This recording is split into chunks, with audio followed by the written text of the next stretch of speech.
Dobrodošli, spoštovano občestvo. Riso romana Ilegalec in Preživeli iz holokausta sta hudournika. Njuna deroča sila krajša sapo. Izrezana besedna sestavina se sloči pod neobhodno močjo slike, ki je nedvoumna. Kje si človek in kje tvoj človečni obstret? Tokratni neprebojni vzklik je hkrati tako zelo nujen za humanizacijo človeka. Ob meni sta profesorica doktorica Svetlana Slapšak, antropologinja, pa doktorica antičnih študij, kolumnistka, pisateljica, angažirana intelektualka. Dobrodošli. Hvala, enako. In Ciril Horjak, mojster stripa, slikar, karikaturist, predavatelj, pripovedovalec. Hvala, z veseljem sem tu. Roman v stripu Ilegalec nas odloži na napihljiv čoln sredi morja, temnejšega od nočnega neba. Na prepolnem plovilu je najti brata v tesnem objemu. Brata, ki sta mesece dolgo živela strah pred uličnimi tolpami, strupenimi odtoki pa vojsko, a enakovredno policijo in steklimi psi. Po nečloveških naporih se znajdeta na čolniču in ko se zdi, da bo usoda pozvonila poslednjič še na ladji upajočih, ki je nekaj ur tega izplula izpred libijske obale. Sredi morja obrazov, ki vsi zro proti Evropi. Tako se bere ohlapen, suhoris vsakodnevne poti v svobodo. Rad bi videl svojega sina, ali morala sem zapustiti dom, pričela se je vojna, ali rada bi delala v šoli. Takšne upe goji nepregledna množica posameznikov, ki si želijo v obljubljeno deželo Evropo. Toda prenekatera ladja se nagne, vse povsod kriki in voda trda kot kamen. Profesorica Slapšak, kako ste vi vstopili v risoroman Ilegalec? Kot pričanje, ki danes postaja aktualna vizija, ki jo vsaki dan imamo v očeh, in to je usoda beguncev na belorusko-poljski meji. In seveda vse strani imajo prav, ko obtožujejo drugo stran. In vsi govorijo logično, nihče pa ne govori o osnovni zadevi, in to je o ljudeh. Tukaj jih vidimo morda v najbolj krutem položaju. V romanu imamo puščavo, morje, mesta, ki so sovražna do vsakega, ki ni dovolj močan, ki ni dovolj surov, ki ni dovolj krut. Tukaj pa imamo naravo, ki je v toliki meri kruta, v toliki meri nenaravna za te ljudi, da res vidimo na obrazih grozo od mrzlega in tudi nečloveškega.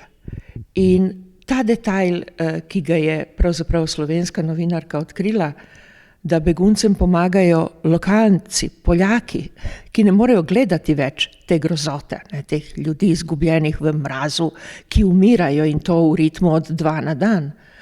Da pač edino normalni ljudje reagirajo na to, kar se dogaja.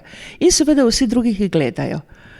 Nad njimi so pa neka nečloveška bitja, ki postopajo tako logično, politično razumno, tako kot je treba. Ne bomo dovolili Poljakom, ne bomo dovolili Belorusom, ne bomo dovolili Rusom, ne bomo dovolili nikomur, in v istem trenutku, v istem času umirajo otroci. Predvsem otroci, ki so najbolj občutljivi. Tako da je ta knjiga, če hočete, nekakšen vodnik za to, kar se dogaja, česar smo vsi priče, prisotni in tudi krivdi. Naša krivda je ogromna. V tem trenutku bi polovica Evrope, namesto da demonstrira zoper cepljenja, morala biti tam, za svojimi telesi zaščitite ljudi. Jih ni veliko, njih je recimo nekaj tisoč, to res ni veliko v primerjavi z valom beguncev iz leta 2015. In če nismo sposobni tega narediti, tega je bil sposoben narediti Gandhi leta 47 in prej, potem pa res nismo dostojni, da smo državljani Evrope. Ciril Horjak, podobe v risoromanu so neizprosne, če tudi na poseben in gotovo negrenak način lepe, kadriranje nezmotljivo, tesnoba nič manj kot jeklena. Kako se je vase sesedel in na to v tebi zaodmeval ta žgoče vroč in ledeno mrzel kontrapunkt, pustina, morje in med njima, rekli bi, skromna želja biti? Jaz sem imel eno posebno izkušnjo, ker so po morda zdaj 3 letih, stvar se je raztegnila zaradi ukrepov povezanih s korono. Mislim, da po 3 letih smo zaključili z sindikati serijo delavnic za migrante in za prosilce za azil, za ljudi, za delavce migrante, za vse te skupine. In to je bila zame pač priložnost tudi srečati se z temi zgodbami iz prve roke. Če smo na začetku se ukvarjali z delavnicami na ta način, da smo jih naredili bolj formalne, smo pa na koncu res dali veliko besede tistim, ki so nam potem začeli tudi zaupati, pa so potem za svojimi zgodbami odkrivali vse te hude stiske, s katerimi se soočajo migranti, ko pridejo k nam. Tako da ko sem jaz to zgodbo bral, sem imel občutek, da gledam eno res zelo lepo, estetizirano, urejeno, dobro strukturirano pripoved, da pripovedi iz prve roke so bolj brutalne. Tudi manj smisla imajo, manj estetskega smisla. Nazadnje sem si spet ogledal ta film Ničija zemlja, od Denisa Tanovića.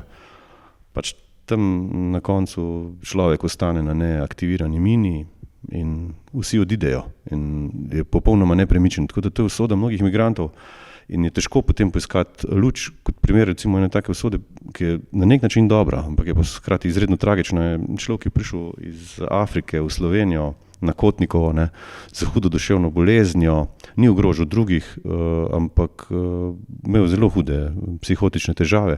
Zdaj se je dovolj stabiliziral, da je pač nekdo, ki hodi po Kotnikovi, se malo pogovarja sam s sabo, pa malo s kakim tujcem. Ampak njegovo življenje se je ustavilo. Bog ve, kaj pa ta človek doživel. Je pa to, če zdaj gledam pač pluse te zgodbe, je to, da je mogoče nek tak dober začetek, prvo branje za nekoga, niti se ni poskusil še postaviti v čevlje migranta, ki ga razglašajo za ilegalnega. In zgodba je čudovito narejena, to je genialna ekipa. Ta trojka, Giovanni Rogano, Owen Colfer pa Andrew Donkin, oni so delali skupaj že Artemisa Fowla. To je njihova produkcija, tako da so oni utečeni in mene, recimo ta mehanika tega stripa je taka, imaš 17 poglavij, tako lepo število, od tega imaš 8 flashbackov, v zadnjem poglavju pravzaprav ta pretekli čas ujame sedanjega in zgodba se odpre. Tako da je izredno lepo nareto. Verjetno migranti bi ti rekli, ki ste prelepo, stvari niso bile, ni se išlo in nisem srečal, ne vem, na koncu nima happy enda, zdaj da ne razkrivam cele zgodbe, vendar je nek vsaj približen happy end je na koncu. Ampak se mi zdi pa dobro, zato ker za širšo publiko potrebuješ točno tako, profesionalno napravljen. A bo šla k meni? Ja, okej.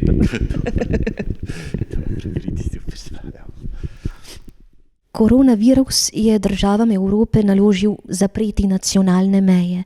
Tudi že nekaj prej je javnost komaj še zmogla prisluhniti vprašanjem, ki so naslavljala begunsko krizo. Kolosalna humanitarna katastrofa, kakor so jo imenovali Združeni narodi, pa, kot smo že slišali, profesorica Slapšak ni ugasnila. Nikakor. S kakšnim klicajem pospremite pravkaršnjo trditev? Nažalost je resnična in nažalost je res tudi to, kar ste vi rekli o resničnosti same zgodbe. Ampak ta knjiga je namenjena otrokom. Ne pozabimo tega. In ta knjiga dela malce subverzivno, tisto, kar sumim, da šola v popolnosti dela. Da obvešča otroke o človekovih pravicah, da jim jasno razlaga, kaj se dogaja s človekovimi pravicami danes, s begunci. In ta knjiga je tudi blagosloveno darilo tistim otrokom, ki imajo starše, ki so veliko popolnoma drugače obveščeni in popolnoma drugače reagirajo na tujce in na begunce. Tako da ta knjiga je, če hočete, bomba osveščanja za otroka. In kar se tiče koronavirusa in vseh teh novih pravil in vseh novih zidov, ki se pojavljajo povsod po Evropi, enkrat, ko se Evropa hvali s tem, da je zid padal, a ne, to naj bi bil začetek nove zgodovine Evrope. In zdaj pa imamo zidove povsod. V Grčiji, Bolgariji, Poljski, Sloveniji, povsod. In seveda tisto, kar je najbolj hinavsko in najbolj ogavno, kar sem slišala te dni, je, da en poljski administrator, morda vojak, ne vem, je pojasnjeval, da begunci uničujejo infrastrukturo. Pod infrastrukturo je menil žico, zid. To naj bi bila evropska infrastruktura, naprej v boljšo prihodnost s infrastrukturo. A ne takšno zrezili. Tisto, kar je posebej povezujoče, če hočete, v situaciji korone, je, da se Evropa prvič, oziroma državljani Evrope prvič morda imajo možnost, da razumejo, kako je biti v konstantni tesnobi. Kako je biti ne samo prevaran je manj ali več nepomembno, vsi so prevarani, torej to zmanjšuje prevaro, ampak so ves čas pod grožnjo, ves čas jim preti nekakšna kazen, ves čas so omejeni. Ni več svobodnega planiranja zabave, ni več svobodnega planiranja turizma, ni več svobodnega planiranja vsega neodgovornega, česar smo bili udeleženi brez pravega razloga, brez človeškega opravičila. In zdaj v tej situaciji, končno morda bi prav zdaj dobro občutili tesnobo, ki imajo begunci, ki so pobegnili. Mi bi radi vsi pobegnili nekam v tem trenutku in nekateri so tudi pobegnili na področja, kjer lahko plačujejo sladko življenje in nimajo težav z koronavirusom. Ampak pomislite na to, kako malo je potrebno, da ti ljudje, ti begunci, kako malo materialnega je potrebno, da se občutijo drugače. Za razliko od tega, da si bomo plačevali čezoceanske polete in osamljene otoke z luksuzom, za te ljudi je dovolj malo obleke, mesto za spat, torej osnovne človeške potrebe, nič drugega. In v tem smislu korona nam daje neverjeten pouk o tem, kako se človek počuti, ko je na ta način obtežan z vsemi problemi, obtežan s strahom za življenje in tako naprej. Torej v tem smislu ampak nažalost ne vidim še rezultatov. Ne, prav res ne.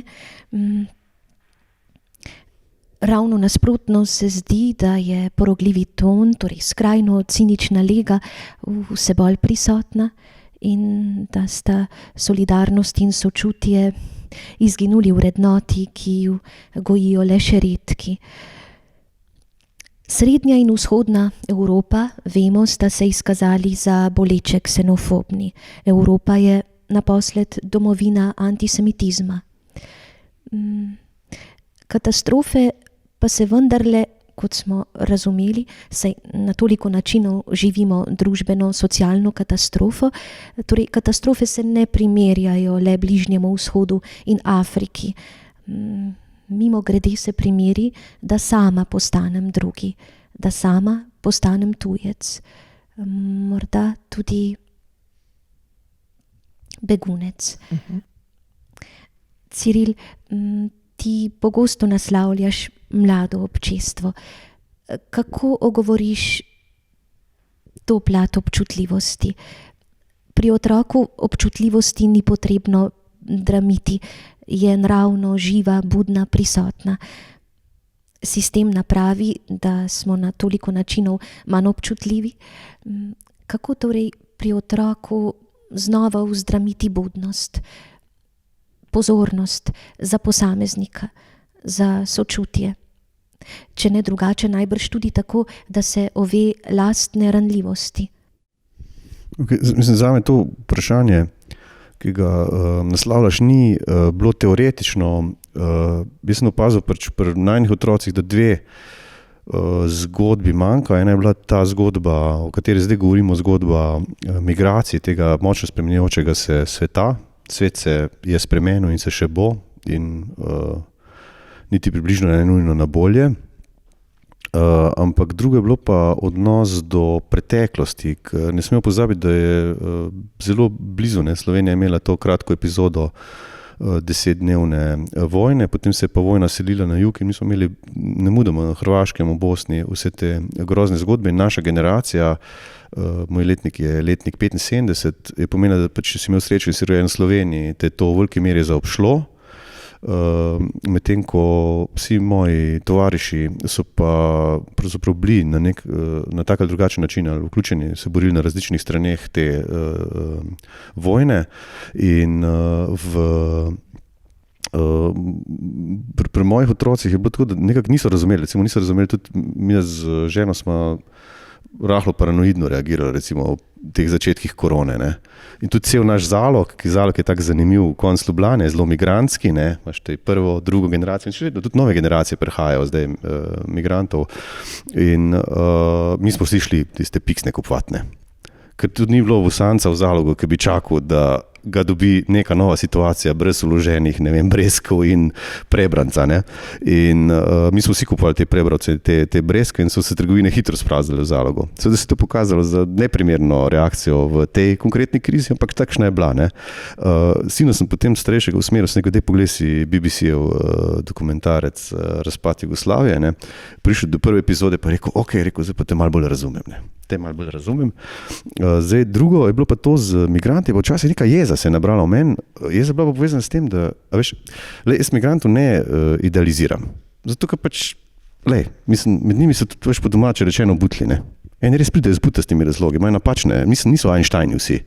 Ampak to enako velja za ljudi nasplošno. Tako da to neka idealizacija, zdaj, ta strip ilegalec je mečke kriv te idealizacije, malo polepša, ampak z dobrim razlogom. Okay? Zato sem se hotel tudi nekaj, dej pa prita zraven. Sem jaz ta starejša sinova peljal zraven na te delavnice. To je bilo dovolj sam mečken, da sta samo malo poštekala. Veš, to, ko recimo ti vidiš nekdo, ki ti pride iz Pakistana pismo brez infrastrukture, res tudi pripravljeno, da je delati. Mi se pri migrantih pogosto bojimo napačnih stvari, Afganistanci so pripravljeni noro delati, se odreči mnogim sladkostnim življenja, samo zato, da si tle zagotovijo neko streho nad glavo. Ker pogosto je vse najslabša kombinacija, ne poceni najemnine, neke užasne najemnine jim tam nabije delodajalec, ker ima frenda, ki seveda je lastnik tistega stanovanja in pol sta zmenjena, in tako da katastrofa. Tako da, kar se je zgodilo pri nas je to, da so z pogovorom o minuli vojni na Balkanu pa z sodelovanjem na teh delavnicah se je ta tema odprla. Ker so pa res te teme, o katerih se ne vemo veliko, ne vejo te generacije, ki prihajajo veliko, niso nekako vklopile noter. Kar manjka po moje je to, da to je ta sanja o tej skupni Evropi, kjer bi imeli mi skupno politiko. In tle se kaže, kako smo razbiti in to sem totalno v bistvu tu pesimist, aktivni pesimist, se pravi, delam zato, da bi bile stvari boljše, kar lahko, ampak sem pa v bistvu pesimist zato, ker vidim, kako je Evropa razdeljena. A veš, vendar bi rabo en enoten nastop tukaj, od korone do migrantov do te politike. In to zahteva vse plasti. Mislim, to je zgodba od vojske do učitelja, vse mora sodelovati. Tu nas se pa vrlo stira tam, a veš, beloruski diktator ugotovi, da lahko na ta način zvija roko Evropske unije. To je genialno rekla Svetlana, vsi imajo prav. Tle zdaj malo težanko božem zaradi tega, ker je Malta se odlično izkazala v balkanskih vojnah. Malta je sprejela za svoje prebivalstvo neko rekordno število ljudi, vem, da iz dežele bivših jugoslovanskih republik.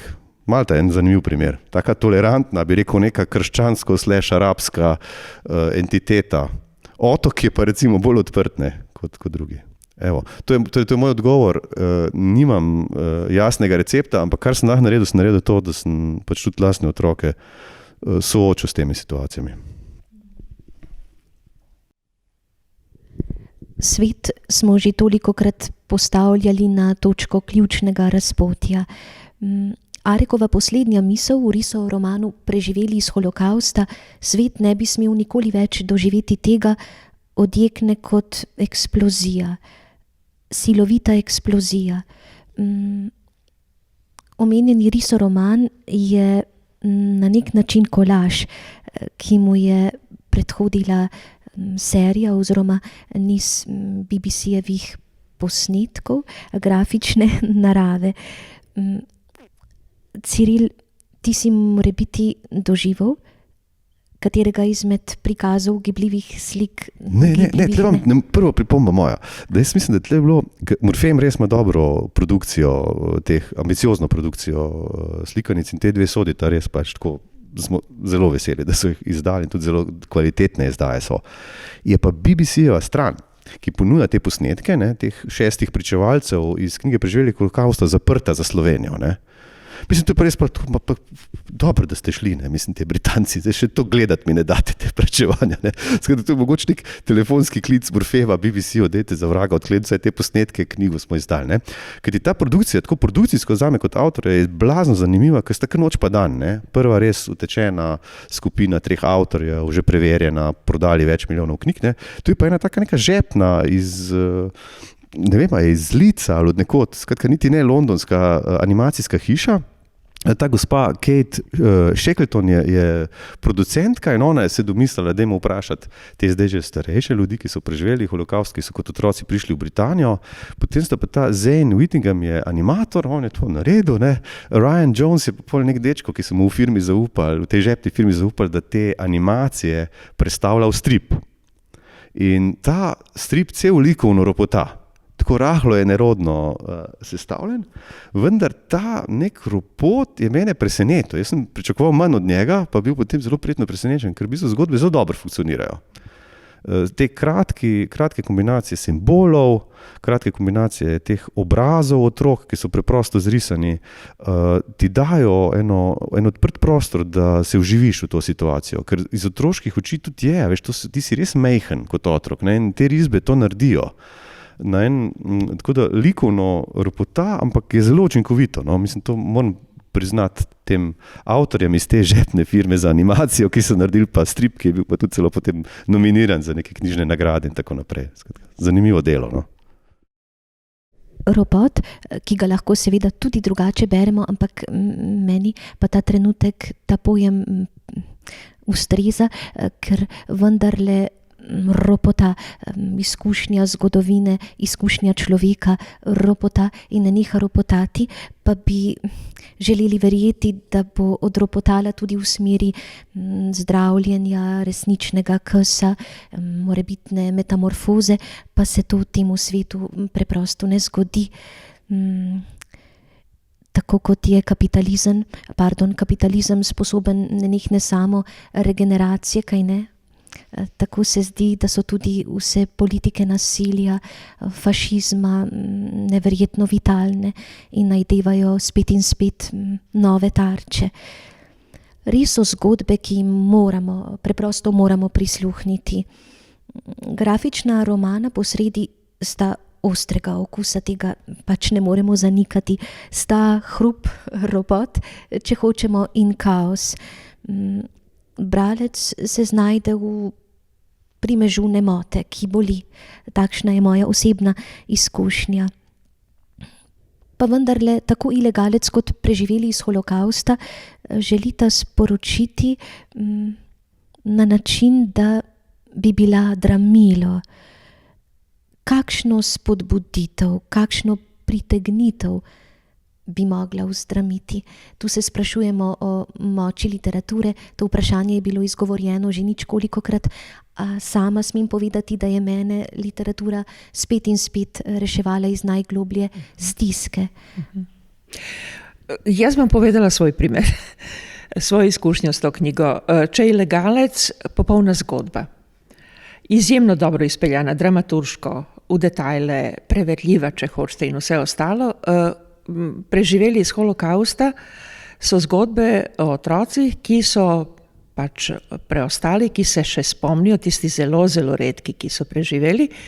In to ni niti knjiga, niti, v tem smislu ni roman, ni zgodba, ampak je napotek. In to sem na sebi videla. Prvo, kar sem začela po branju te knjige, sem začela pregledavati te infoteke različnih organizacij, ki se ukvarjajo s holokaustom, in te datoteke sem gledala. In potem pa seveda po tem algoritmu, ki ga internet ima, se opravičujem, sem začela, so mi pošiljali nove datoteke. In zdaj praktično vsak dan dobim novo datoteko o izgubljenih v holokaustu. In zdaj se ukvarjam z njimi. To je posledica branja te knjige. Najboljše podatke imajo v tem trenutku Češka, Slovaška tudi nekaj, Poljska, Francija recimo ima odlične podatke in seveda muzej v Tel Avivu, pa muzej v Washingtonu, pa vse to. Pošiljajo te podatke, iz katerih seveda lahko mi pošiljajo še kakšnih 5 let, pa ne bom dojela pomena tega, da je 1,5 milijona otrok ubito v koncentracijskih taboriščih. Nikoli ne bom tega razumela. Nikoli. Da ne govorimo o tistih žrtvah, ki so padle zunaj. In seveda te slike, ki prihajajo, to so luškani, urejeni, nerodni, simpatični otroci, ki so živeli v družinah, ki so imeli navado, da fotografirajo svoje otroke. In takoj pomislite na tiste dele družbe, kjer niso fotografirali otroke, recimo Rome. Koliko romskih otrokov je poginilo v koncentracijskih taboriščih?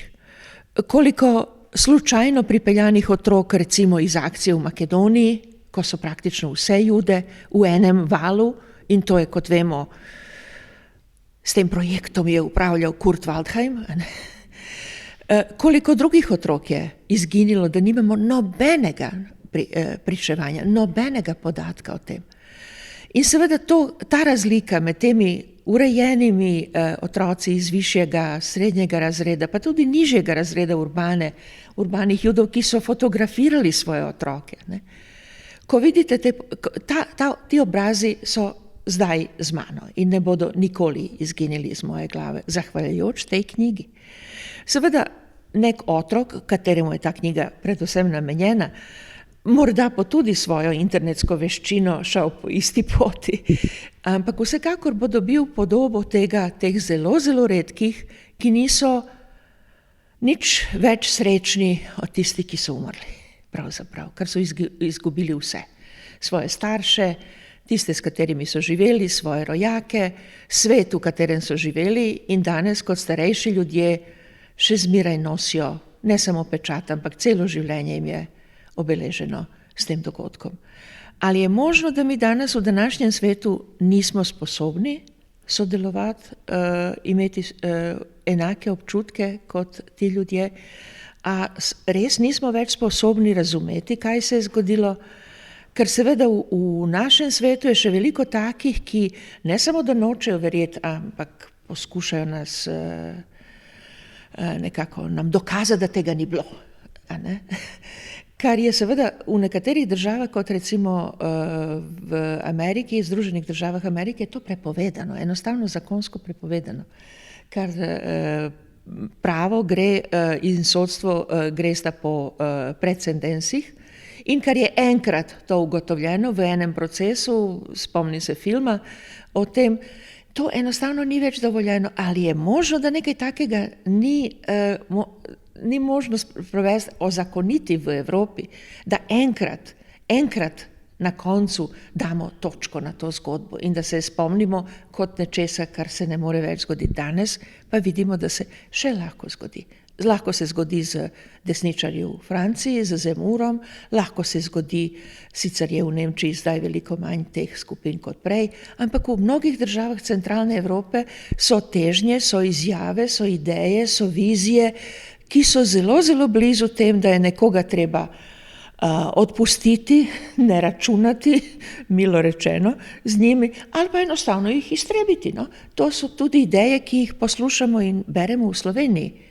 Torej, ta knjiga v tem smislu že spet je subverzivna, kar otroke poučuje o zgodovini, ki jim ne povedo v šolah, ki je ne vidijo na televiziji v oddajah za otroke nikoli, nažalost, in ki seveda ostaja nekakšna skrita zgodovina, ki je za otroke seveda zmeraj zanimiva.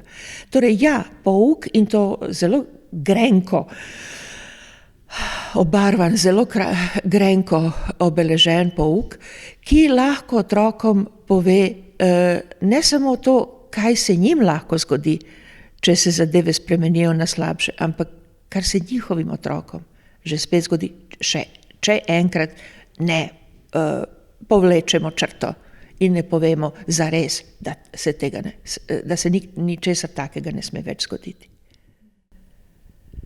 In z oglenimi črkami bi smeli na nebu zapisati, kako nevarna je tako imenovana banalnost zla, s tem, ko molčimo, ko opazimo, pa sklenemo ne delovati, ko bi vendarle morali, mogli, smeli. Saj bi me mikalo poizvedovati o vtisih po Špigelmanovi postmodernistični Granati Maus in še o italijanski zimi, ki si jo izpostavil kot še enega izmed temeljnih kamnov plebuje morebiti, ampak zdi se, da smo časovno že tako zelo prirezani, da se na tem mestu obima iz srca zahvalim. In seveda spoštovane gledalke in gledalce nežno, tihoma, zelo srčno pozovem, naj vendar ne bodo del množice, ki sklene mižati. Hvala vama, prav zares. Hvala vam. Hvala, bilo veselje.